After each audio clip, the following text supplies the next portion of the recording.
today I'm going to show you how to make one of my favorite childhood recipes, and it still remains one of my favorite recipes today. It's called a fruit chow. And a fruit chow is basically a fruit salad, but it's a savory fruit salad. So you're going to get fruits that are easily available to you. These are what I have here in Whatcom County. Pineapples, mangoes, we're going to use some strawberries, we're using some gooseberries, and we're using some oranges.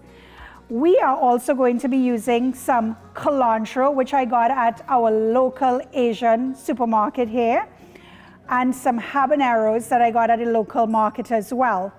The habaneros are for the heat.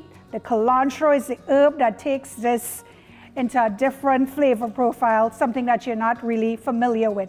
It's similar to cilantro, but it's like cilantro on steroids. So you want to cut your fruits into bite-sized pieces, and what we've done is we've taken our cilantro and we've broken it down. We have also broken down our habaneros. The other ingredients that we're using today is our coarse ground black pepper and Himalayan pink salt. A bit of salt,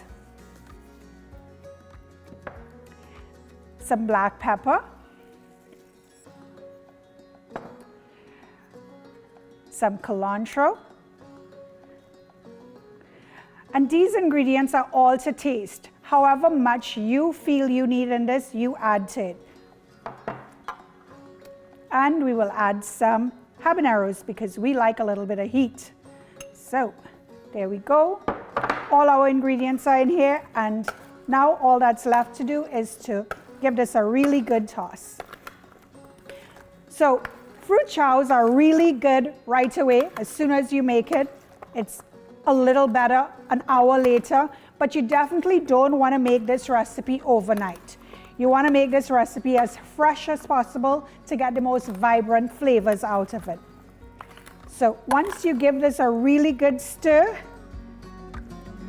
there you go, your fruit chow.